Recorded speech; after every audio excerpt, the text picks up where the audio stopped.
Vous regardez Medi 1 TV, votre édition d'information c'est maintenant. Soyez les bienvenus si vous nous rejoignez. Voici les titres qui font l'actualité.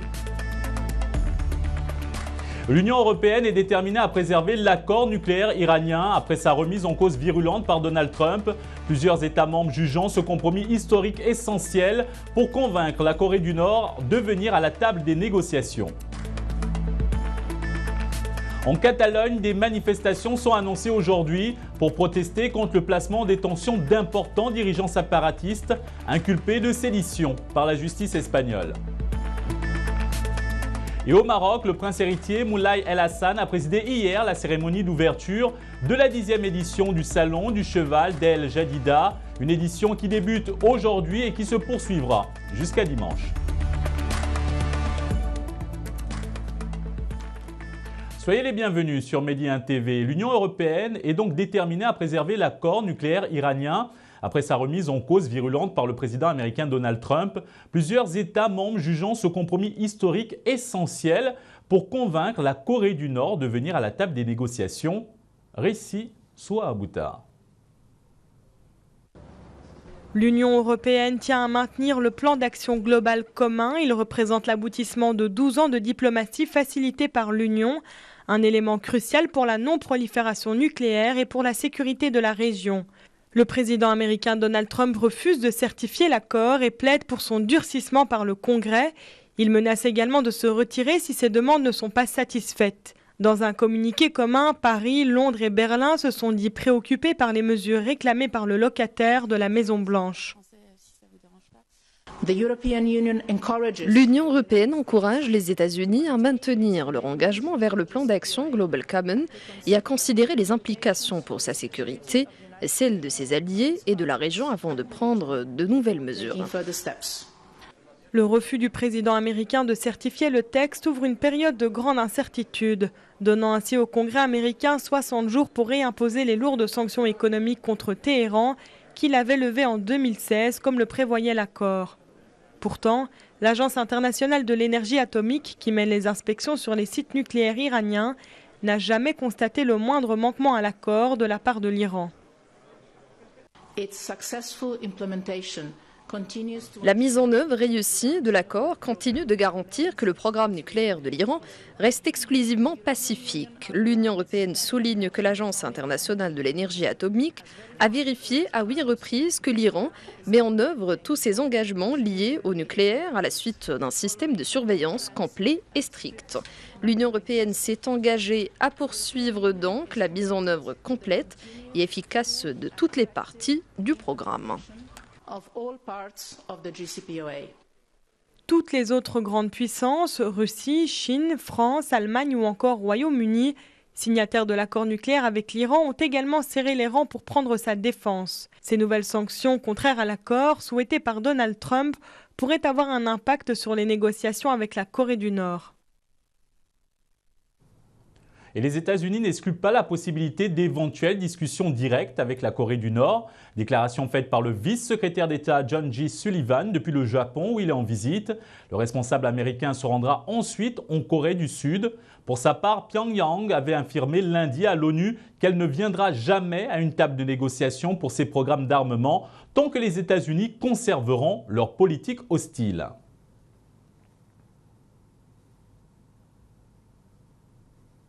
L'Irak reprend Kirkouk aux Kurdes. En 24 heures, les forces irakiennes ont atteint une bonne partie de leur objectif. Elles ont pris le contrôle du siège du gouvernorat de la province de Kirkouk sans avoir à affronter les combattants kurdes. Dans cette riche province qui ne fait pas partie de la région autonome du Kurdistan irakien, l'armée irakienne a également repris un champ pétrolier et investi une base et un aéroport militaire. En Espagne maintenant, une juge d'instruction a placé hier soir en détention les 2 dirigeants des principales associations séparatistes de Catalogne ayant une très forte capacité de mobilisation, ce qui risque d'envenimer encore la crise entre Madrid et la région. Jordi Sanchez et Jordi Curak sont inculpés pour sédition par l'audience nationale, un tribunal chargé notamment des affaires de sécurité nationale. L'annonce de leur placement en détention a entraîné une vive indignation en Catalogne et des manifestations sont annoncées aujourd'hui pour protester contre ces détentions.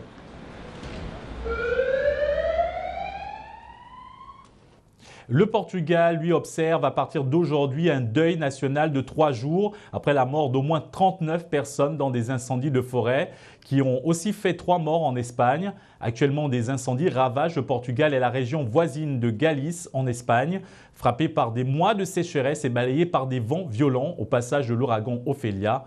Plus de détails maintenant avec ce récit de Soa Abouta.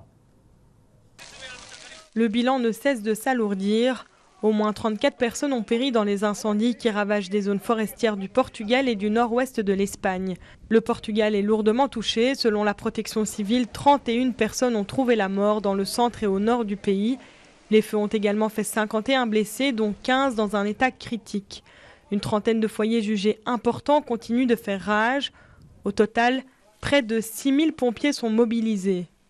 Du côté espagnol, pour le moment, 3 victimes sont comptabilisées en Galice. Les autorités recensent une quinzaine de foyers actifs, pouvant représenter un grand risque pour les populations et les habitations. 650 pompiers tentent de maîtriser l'incendie. Les 2 pays sont frappés par la sécheresse depuis plusieurs mois et connaissent des températures élevées pour la saison.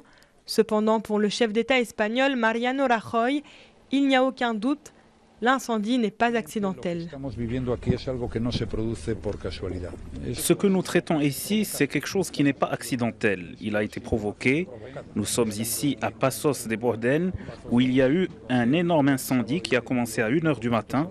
Comme vous le voyez, il est impossible qu'il se soit déclenché dans des circonstances naturelles. En revanche, pour Alberto Núñez Feijóo, chef du gouvernement régional, ces incendies, dont une partie a pour la première fois traversé la frontière naturelle du nord du Portugal vers l'Espagne, ont été provoqués par des rafales de vent allant jusqu'à 90 km/h suite à l'ouragan Ophelia, formé la semaine dernière, qui passait au large de la péninsule ibérique et se dirigeait vers l'Irlande. Suite au double attentat meurtrier en Somalie, des opérations de secours se multiplient dans le centre-ville de Mogadiscio. Djibouti, le Kenya et l'Éthiopie ont apporté de l'aide médicale pour aider les survivants. Djibouti a convoyé hier 30 médecins et des fournitures médicales à son voisin. La Turquie également s'est précipitée au chevet de Mogadiscio. Le ministre turc de la Santé a atterri hier dans la capitale somalienne à bord d'un avion médical dépêché par Ankara, avec des denrées alimentaires, du matériel et une équipe d'urgence du Croissant Rouge. Au-delà, une quarantaine de blessés nécessitant des soins spécifiques seront transférés vers des hôpitaux en Turquie.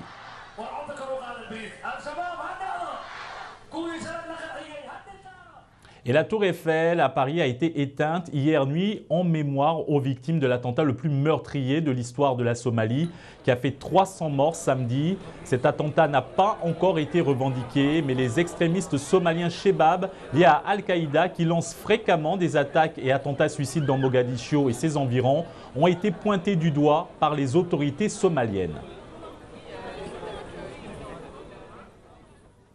Le secrétaire général de l'ONU, Antonio Guterres, recommande une aide internationale accrue à la force G5 Sahel avant une visite du Conseil de sécurité dans la région.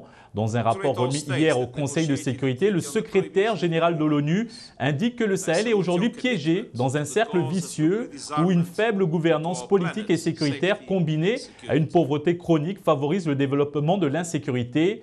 Antonio Guterres cite également la porosité des frontières des 5 pays, la Mauritanie, le Tchad, le Mali, le Burkina Faso et le Niger. Le budget de fonctionnement de la force G5 Sahel a été estimé à 423 millions d'euros, mais moins d'un tiers de cette somme a été trouvé. Une conférence de donateurs est prévue le 16 décembre à Bruxelles. Au Kenya, les manifestations de l'opposition se poursuivent malgré un récent arrêt du gouvernement interdisant les rassemblements dans les grandes villes. Hier, un jeune homme de 18 ans a été tué par balle à Kisumu en marge d'affrontements entre les manifestants et les forces de l'ordre. Un décès de plus dans le bastion de Raila Odinga à l'ouest du pays, alors que les dénonciations des violences policières se multiplient.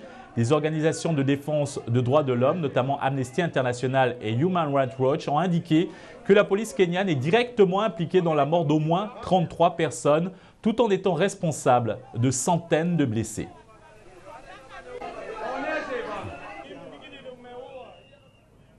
Dakar a abrité un atelier régional pour examiner les mécanismes d'activation de la stratégie médiatique de l'Organisation de la coopération islamique. pour la lutte contre l'islamophobie et la promotion du juste milieu en islam dans les États africains. Les détails maintenant avec ce reportage d'Amadou Sabarba et Christian Kamouni. Examiner des mécanismes d'activation de la stratégie médiatique pour lutter contre l'islamophobie, l'organisation de la coopération islamique est à pied d'œuvre pour la promotion du juste milieu en islam dans les États africains. Nous, en tant qu'organisation islamique et aussi, on a essayé de présenter un islam modérant, essayer de convaincre les médias occidentaux que l'islam n'a aucune relation avec le terrorisme. Et ça se fait à travers des séminaires, à travers des ateliers. L'islam constitue l'une des plus grandes préoccupations de l'opinion publique occidentale. Le comité permanent de l'OCI pour la formation et les affaires culturelles mise dans la formation des journalistes africains en matière de traitement des stéréotypes sur l'islam et les musulmans. C'est d'abord la formation de nos prêcheurs, c'est la formation des élèves, c'est les rencontres entre journalistes, c'est des voyages d'études, parce que comme je l'ai dit, pour parler d'une chose, il faut la connaître, il faut la vivre. Cet atelier a vu la participation de quelques pays d'Afrique, notamment le Mali, le Burkina Faso, le Maroc et le Sénégal. Au terme de ces échanges entre les acteurs, une série de recommandations sera faite pour une meilleure prise en charge des questions de l'islam dans les médias. Et au Maroc maintenant, le prince héritier Moulay El Hassan a présidé hier la cérémonie d'ouverture de la 10e édition du Salon du Cheval d'El Jadida, une édition qui débute aujourd'hui et qui se poursuivra jusqu'à dimanche. Compte rendu, Férouz Bentaleb. Le rendez-vous incontournable des cavaliers et des passionnés de l'univers équestre est de retour. La 10e édition du Salon du Cheval, dont la cérémonie d'ouverture a été présidée hier par le prince héritier Moulay El Hassan, ouvre ses portes au grand public aujourd'hui et se poursuit jusqu'au dimanche 22 octobre au parc d'exposition Mohamed VI El Jadida. Organisé sous le thème « Le Salon du Cheval, 10 ans de fierté et de passion », l'édition de cette année fera découvrir au grand public un show international du pur sang arabe, un concours de saut d'obstacles, une coupe des éleveurs marocains de chevaux arabes, le championnat international des chevaux barbes, des spectacles de fantasia et de tuburida, ainsi que des activités ludiques pour enfants et d'autres surprises à découvrir en place. Lors de cette édition, 2 expositions présentant les particularités et les moments forts du salon depuis sa création en 2008, ainsi que son évolution, seront destinées au grand public. À travers un accrochage pensé comme un véritable parcours artistique, cette plongée au cœur de l'univers équestre marocain sera aussi l'occasion de revivre un événement qui a su fidéliser les Marocains à travers des thématiques variées et des réalisations imposantes. Outre la présentation des plus belles créations artisanales dédiées au cheval. Des spectacles équestres auront lieu quotidiennement afin de réunir les grands et petits autour de la célébration du cheval. Ils mettront en avant l'excellence équestre avec la participation de grandes figures nationales et internationales du spectacle équestre. Un concours d'art pour jeunes talents et un concours de photographie seront désormais ouverts au public. Le Salon du Cheval d'El Jadida connaît cette année la participation d'une centaine d'exposants représentant des professionnels du secteur, des associations et des institutions d'une vingtaine de pays arabes et européens.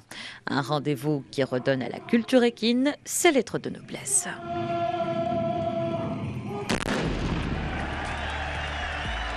C'est tout pour cette édition d'information. Retrouvez juste après le JT Éco et la revue de presse économique africaine. Quant à moi, je vous retrouve demain, même chaîne, même heure. Merci à vous. Agréable suite des programmes sur Média TV.